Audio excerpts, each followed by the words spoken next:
So everyone, you're here again with a special recording for the series on kosher food.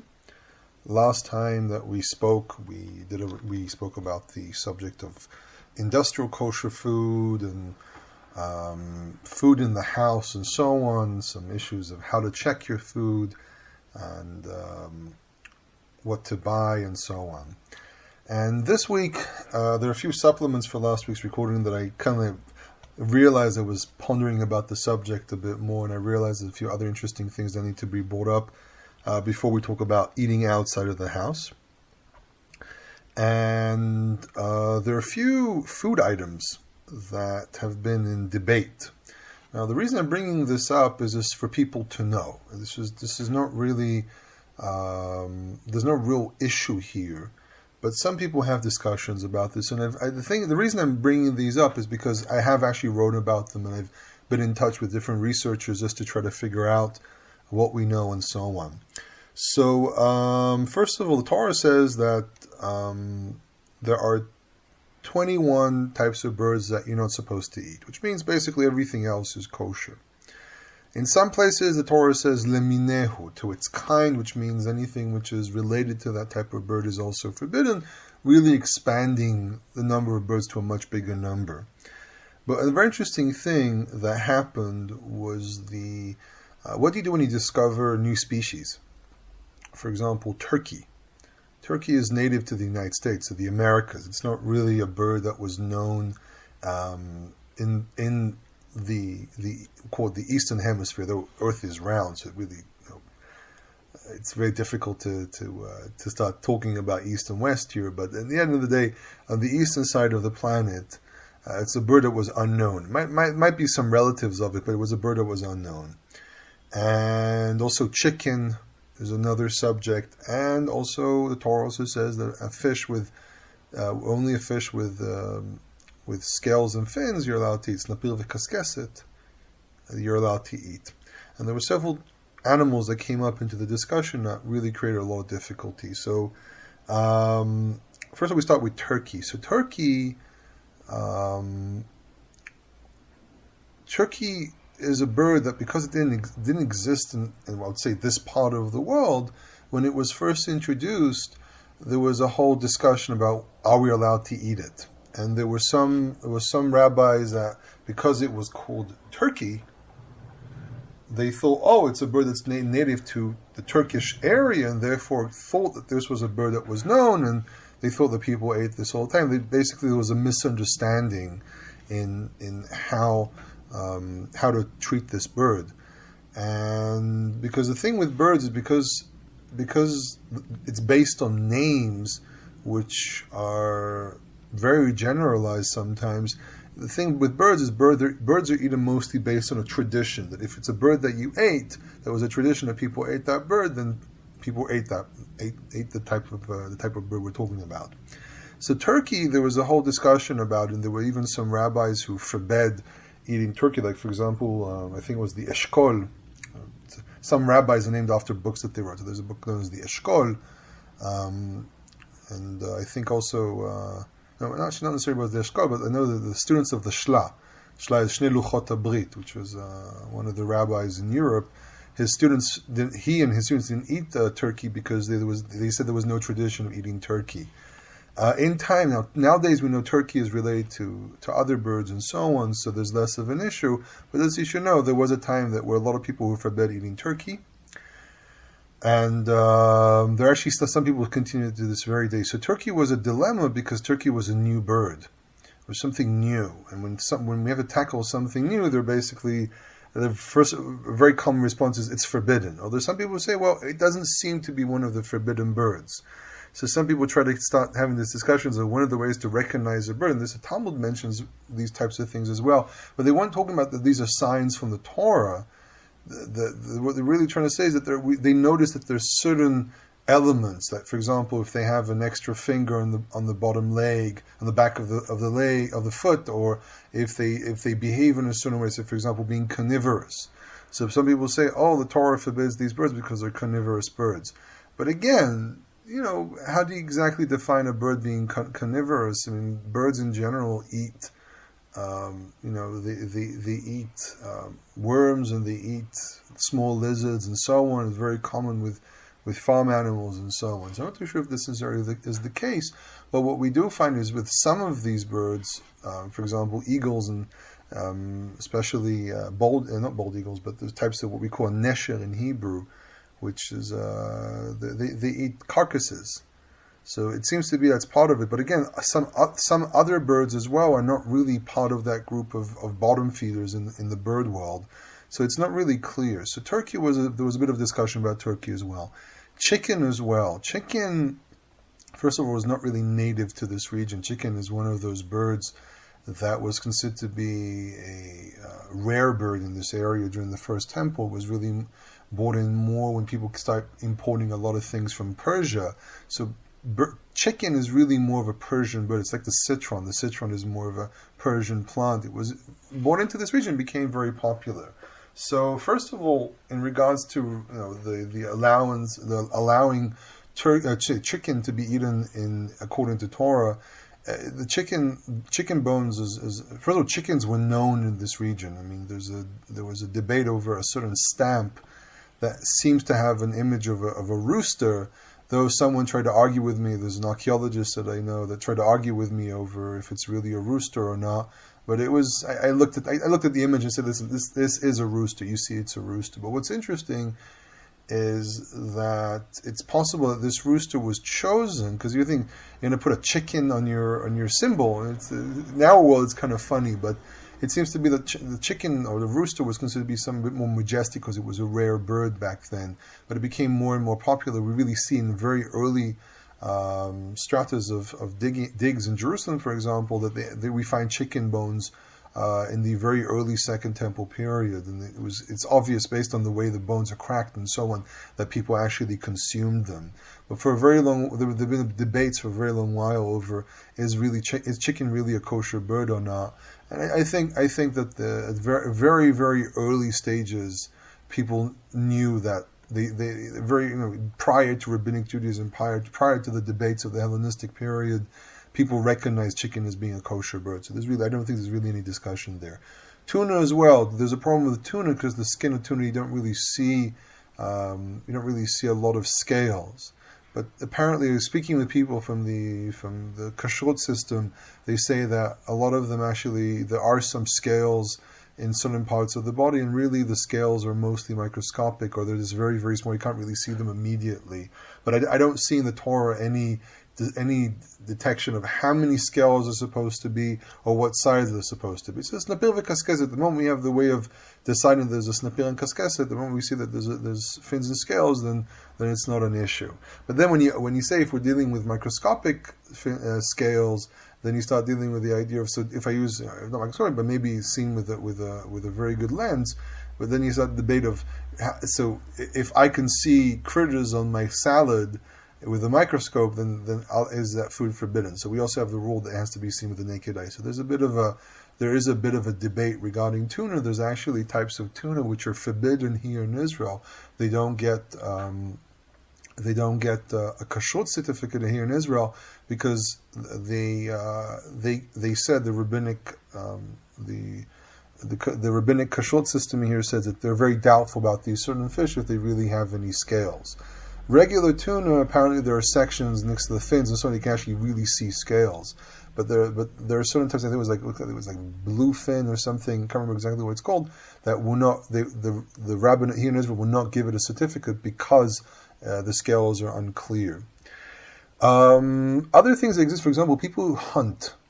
I know people who hunt Canadian moose and really big creatures. And I actually went to the Natural History Museum in London several years ago when I was visiting family, and I was trying to figure out how big these creatures are. So I actually went to the museum to look at the stuffed animals they had there, and I walked up to these creatures. These things are huge.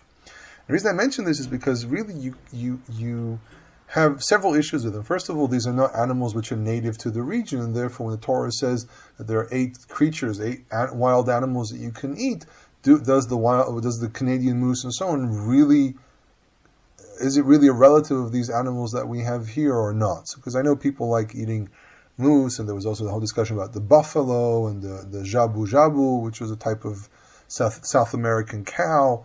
And there was a whole discussion about that. And the reason buffalo, for example, was allowed is because we have relatives of the buffalo here in Israel, and which is more the water buffalo. We call the shol. They call it shol habar, the wild ox, and so on. So there are certain animals that we have clear relatives, but creatures like the moose is on the one hand similar to some of the type of deer we have here in Israel, but again, deer and moose are not exactly the same creature. So there was a debate about that. But then the other side of it as well was the whole discussion over hunting these animals, because you can't really shoot a moose and not kill it. If you try to approach a moose when it's still alive, apparently it can actually attack you and kill you. So there's a bit of an issue there as well. And I have friends who hunt in the United States. If it's bow and arrow or crossbow or guns, it's a problem. Again, I don't have enough knowledge in this field to really give any absolute opinion, but there are some questions here. And something else like, why am I scaring everyone with these questions? They say, listen, you have to take certain things into consideration. So I personally probably won't eat moose, but I do know of rabbis that say moose is kosher and so on. So there's some questions that exist. Now, in regards to eating outside of the house, so first of all, there is a massive difference from one country to the other. So I can't say this is an absolute answer for every place and so on. I've eaten out in the United States. I've also eaten out in England. Both countries have a lot of non-kosher food. In England, people you walk into stores and there's a lot of weird stuff. For me, at least, creatures that we usually don't see in stores here in Israel. And but that's not really the subject of eating out. That's really the subject of shopping. Now, eating out can be sometimes a very tricky subject. For me, here in Israel, there are plenty of kosher places. It's easy peasy. I can walk into almost any place if it's owned by Jews and eat, even if they don't have a kosher certificate. If they're not selling things like calamari or swine or whatever it might be, I won't really have a problem. Some of these places don't receive a kosher certificate because they refuse to allow the supervisor to walk in. But these people sometimes come from traditional families and they know very well how to check their own food. I really don't feel a need to have some guy with a beard check if everything's stamped and so on. I think a store owner can do it by himself. The problem that we sometimes have is that certain places the owner doesn't really know that much. So owners who do want to attract Orthodox people, or at least people who want a kosher certificate, will have to go in and go into the rabbin and ask for a certificate. And usually these certificates are just one gigantic joke. It really depends who you go through, but the ones through the rabbinate sometimes are just one gigantic joke, because really you don't have a supervisor all the time. So an owner, if they want to do something against the kosher certificate, they can do it without thinking. So this is more for people who come to visit Israel. Not everything in Israel is kosher, but not everything that doesn't have a certificate is not kosher either. Not everything that has a certificate is necessarily kosher as well. So there's sometimes, if you really want to keep rabbinic kosher, you need to ask around a little bit what you can eat and not eat. In Jerusalem, there's less of an issue, but when you go to places like Tel Aviv, Eilat, Haifa, these major cities all over Israel, you're going to have a problem sometimes with certain places where there can be question marks. But not everything is that bad. For example, in Jerusalem, in the Shuk, the Machane Yehuda, there are places there which don't have a kosher certificate, but the place is perfectly fine. There's even now a movement now of having certificates produced based on trusting. That, you have a place and the owner is taught what he's supposed to do, and he just does it. No one charges him any money. He can maybe ask for a course and pay a little bit just for the person who comes in to teach them, but you go in and they're trustworthy. That these people, it used to be that people just, it's like the whole thing. You go to your neighbor to eat. If you know your neighbor keeps kosher, you go to their house and you eat. You don't really ask too many questions. So there's a certain issue I have a little bit with this. It's a bit dangerous to say this, but there's some criticism I can pass on the whole certification. But on the other hand, the certification sometimes is very necessary because there are places that the owner really doesn't know what he's doing. So in general, when you eat in Israel, if you go in, you ask if the place is kosher. If they say we don't have a certificate, then unless you're necessarily want to be rabbinic and insist on a certificate, you have to ask them why they're not kosher. And I personally, for example, refrain from eating in places that they don't have a kosher certificate because they're open on Shabbat. I don't want to support such a thing. So you have to keep your eyes open a little bit. But the major issue is when people outside of Israel, and I know this is going to be very difficult for me to even judge and so on because I don't live in the United States, but I have family who live there, and these discussions have come up and so on. So if you live in New York, there are a lot of kosher places. So we're not talking about the places who are officially kosher. But I have friends, plenty of friends, many of them observant, that go around the United States or England, and they go in and they'll eat. They just won't buy something that contains pork or won't buy something that's obviously seafood and so on. Now in the United States, actually in any restaurant, a restaurant that really works correctly, and this is the thing, if you want to eat outside a place that's not kosher, you also have to make sure that the kitchen staff knows what it's doing. Why? People have allergies, especially in the United States. Apparently Americans are very allergic to almost anything. It's a bit of a joke more in our side of the world, how Americans are allergic to everything. Some allergies are real, some allergies I think are a little bit funny. But in any case, I have allergies as well. My allergies are due to other things that happened with me. But in any case, allergies are real. But it's a little bit funny how within the United States, allergies are taken to a big extreme. And what you discover is that if you walk in, you say you're allergic to something, they'll take it very seriously. But it depends on the establishment. If you walk into an establishment and you tell them I'm allergic to seafood, then you haven't solved the problem. You haven't diffused the problem. Because what are the different problems that you can have? First of all, cross-contamination happens. I actually have worked in restaurants. Okay, so I'm actually saying this out of my own personal experience. I've worked in restaurants. I've worked in big places. I've worked in a place we used to call it the factory. This was a restaurant that we would turn over so many tables. There was so many tables. I mean, the number of dishes I would have to produce every hour was huge. I could sometimes have in 1 hour over 100 plates of individual dishes. When we say, so if you have 100 plates just by me on my station, which I shared with another person, think of it can be 200 an hour. If I'm working 10 hours a day, which I've had days, I even had days where I went into 16 hours. If I'm working that much, I can be turning over thousands of dishes just on my station, let alone other stations that existed.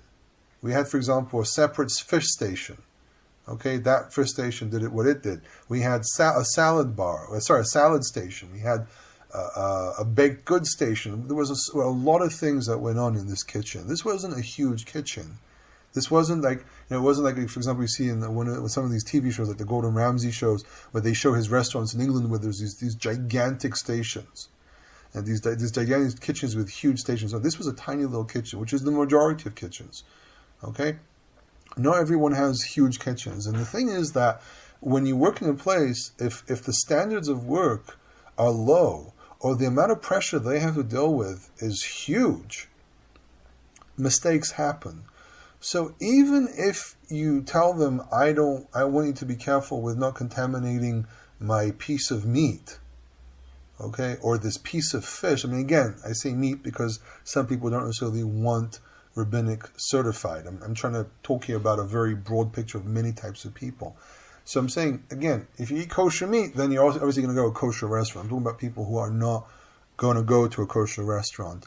And you have to remember that mistakes happen. I once walked into a place, and I walked into this restaurant in a museum. And this was in England. In England, there's a lot of vegetarians and vegans. So I walked up to the workers and I said, okay, I need a completely vegan meal or vegetarian. And the moment you say that, these are kitchens that they won't necessarily separate the tools they use. So it's a bit questionable what I did there. And I do kind of regret that I actually went to eat there. I have to admit that.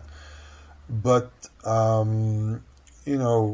because I know what kind of machinery they also use to clean the dishes and clean the tools, utensils, and so on, I was less concerned because I know that these things are usually clean. These tools, even if someone cooked pork in one of the tools that they were using, these things go through a high pressure, high steam equipment that really cleans it out. Nothing will be left on it. These things, the places which work well, and this place was very, very clean, you will have these things will be sparkling clean.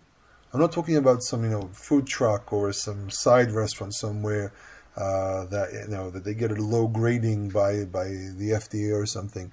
We're talking about places which are relatively high end. They charge you through the nose for the things that you eat and so on. So they also keep everything very, very clean. And you could see all the utensils were sparkling clean and so on.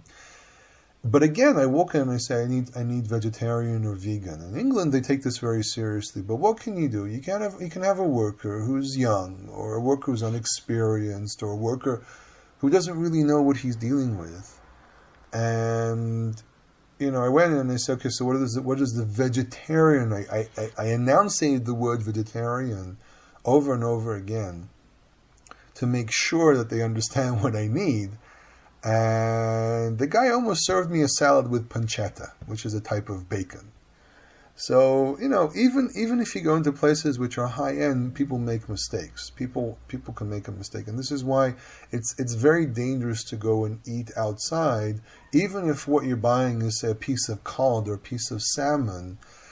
Mistakes happen because, for example, you have the fish station. So some people can eat fish, but they're allergic to clams, or they're allergic to lobster or something like that. But there's no guarantee that the person working on the fish station really cleaned everything off.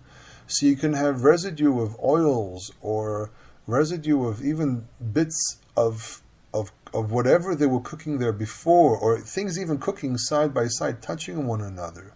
So that even if you go to a place and it's presumably clean, and presumably what you're buying is clean, you never know what actually goes on in the background.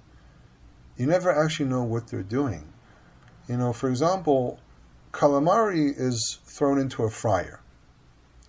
And shrimps can be thrown into a fryer as well. So basically your oil is contaminated with oils or even bits and pieces from creatures you're not supposed to be eating.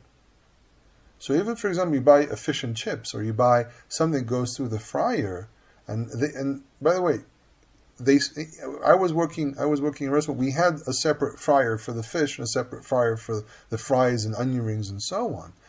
But there's a limit to how far they can go. They can't have a fryer for the fish and a fryer for the calamari and a fryer for whatever. There's a problem here. So though I understand people that go into these restaurants and they order what's not kosher, they order salmon, cod, now names of fish are avoiding me, but you get the idea. There's no guarantee that what you're eating is 100% clean. Now, I don't want to be, this recording is coming off as being, from beginning to end, the one I'm scaring everyone with. But I'm saying this is out of experience. This is really, really out of experience. You have to be very, very, very careful and very, very particular about these things.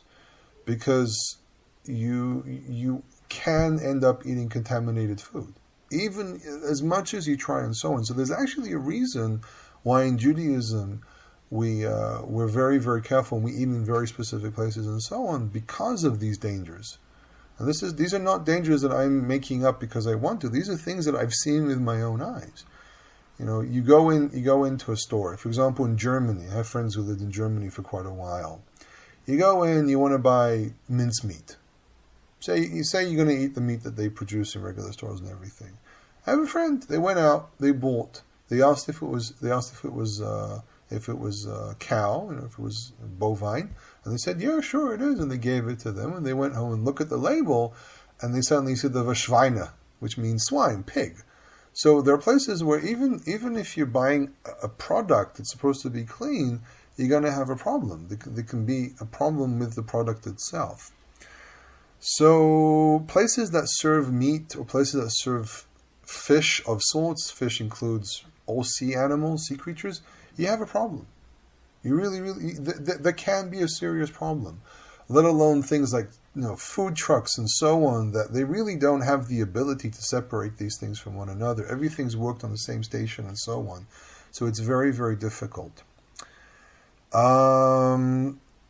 This is why I personally would refrain from eating from places which are not kosher. Obviously, I want to say something this. Obviously, if you know the owner, or if you know very well what's going on in the kitchen, and you can trust them, then it's a different discussion. But in overall, eateries in general are a problem. High-end restaurants will be less of a problem, especially if you tell the kitchen, if you send a message to kitchen staff that, listen, there's a person that doesn't eat any of these things, make sure it doesn't even touch, and so on. You're paying through the nose for it, so they're going to do it anyhow. But small places, not small, but places that go in and they're just mass producing and so on, there is literally no guarantee that non-kosher or non-clean contaminations will not touch your food. There is no guarantee. But again, this also depends on how far you want to go with certain things. I have personally seen cases where you're supposed to receive a plate with no bacon, or a plate with no calamari or something, and they still serve it to you. They'll put it there, and basically it's touched your food. And the Torah says, "Nivlatam teshaketzu," you're supposed to keep away. You're supposed to despise their corpses and so on. The element of contamination here is even on a level when it touches. I mean, it seems to be the Torah when it comes to clean food, clean and unclean. There's a certain element of despising these things. That these things are contaminations of the physical body. So I won't be surprised if an ancient Israelite would have, if someone would have touched their food with something contaminated, they would despise it. Same way, for example, you have the Egyptians, it says that it's an abomination for the Egyptians to eat with the Israelites. That there are certain things, cultural things, especially when it comes to food, as I've mentioned in other recordings, that food is like this barrier, this social barrier that separates people from one another. That's how you create a social group. That by sharing food, you're creating a closed circuit of people that can join one another. Because, for example, you can walk down the street and there's a guy from this religion, a guy from that religion, and so on, and you can meet up. And unless there are physical limitations on food, most people can start meeting up together and showing up together and sitting together and so on. But, for example, if a Jew and a Christian want to meet up, they have to find some middle ground, either bring their own food, and the same thing, by the way, goes with a Muslim, because a Muslim, for example, won't eat pork, won't eat pig, or won't drink wine. So these are barriers which separate these different groups from one another. There are obviously ways of getting around it, for example, bring your own food, or go into a neutral place like vegetarian and so on. But these are cultural barriers that, from what I understand from the anthropology I read about this subject of the psychology of food in societies, they bind you, but they also separate you, and they also are, if something is considered to be forbidden or contamination, it creates a despise, a dislike, almost as if, like, for example, when a child doesn't want to eat something because they think it's disgusting. It's kind of the mentality. It seems to me that was the type of mentality they had. Now, regarding vegan places or vegetarian places are way less of an issue. However, even vegetarian, you have to remember there's some artisanal cheeses, for example, that again can come from something which is not kosher, which again, going back to the whole thing of people trying to keep away from unclean foods, even if only just touches, still it's been contaminated by this mentality. It's going to be contaminated. There's also the element of cheeses that are produced from creatures which are not clean. There are types of cheese that I know that exist which are really come from animals which are unclean.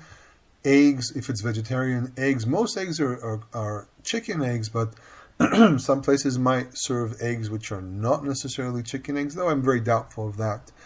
And also, if you go, for example, into an Indian restaurant that's vegetarian or vegan, then you really have less of a problem because first of all, Indians, their cheeses are usually from cow or goat, so you don't really have a problem.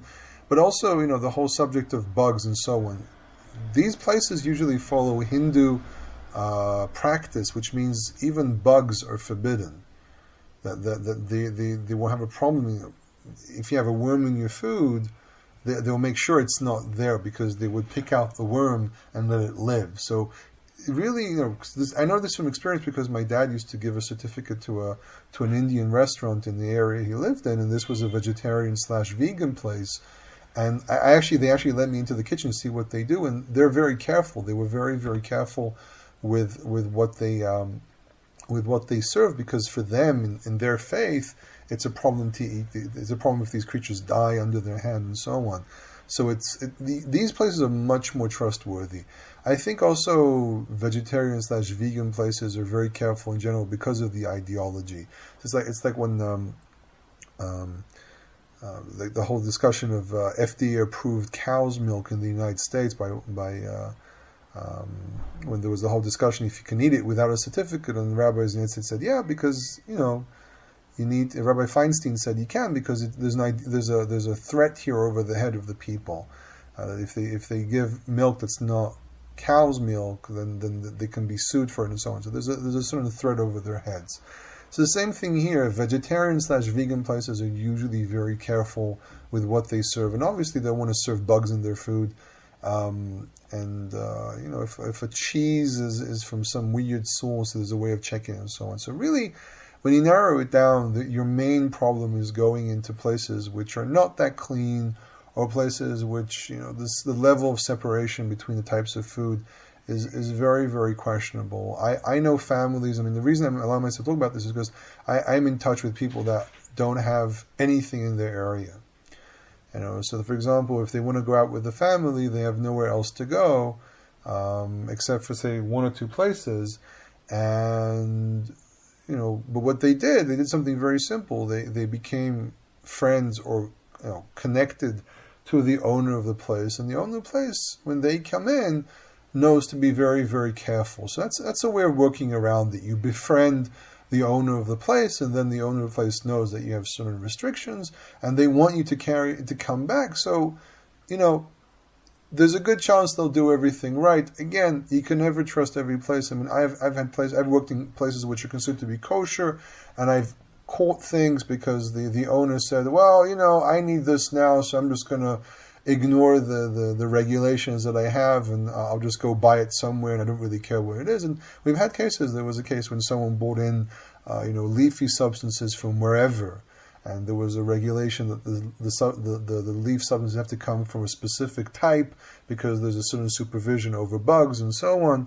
And so really, the food industry is a very complex, very tricky area. And the main problem is human error or the lack of discipline of workers in the kitchen. Because kitchen workers, and this I'm going to finish with this, kitchen workers are very frustrated workers. Because there's so many hours that you have to stay on your feet, so many things you have to do, so much work that has to be done with prepping and with the amount of food sometimes you have to produce and so on, and mistakes happen. So even if you don't want to trust what I say here, I'm going to say something very, very simple. At least keep your eyes open on what's on your plate. Because a worker can throw in something in the garnish. A worker can put in something, even if the note clearly states, even if the order note clearly states, the bond clearly states that they're not supposed to be something. For example, the relish comes with pieces of bacon. They said without bacon. You have no idea what they've done in the kitchen. Literally, you have no idea what they've done in the kitchen. And the amount of stuff that, I, for a very long while, was involved in kitchen journals and discussions and forums about kitchen work and so on. And talking with people who work in other restaurants around the world and in Israel and so on. And believe me, the number of stories I've heard of issues that happen inside the kitchen.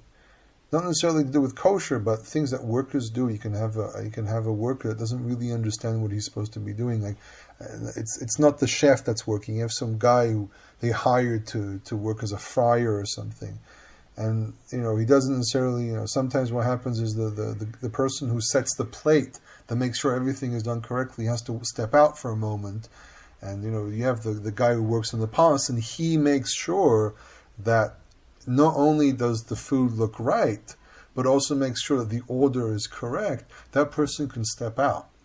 And that person's job is not only just to see what's in the palace, sometimes that person's job is also to supervise the kitchen in general and to keep an eye open that the workers are doing their job, because they might have, say, several plates per minute, but then when they have a break, they can also go around making sure everyone's working right. That person might not be that day.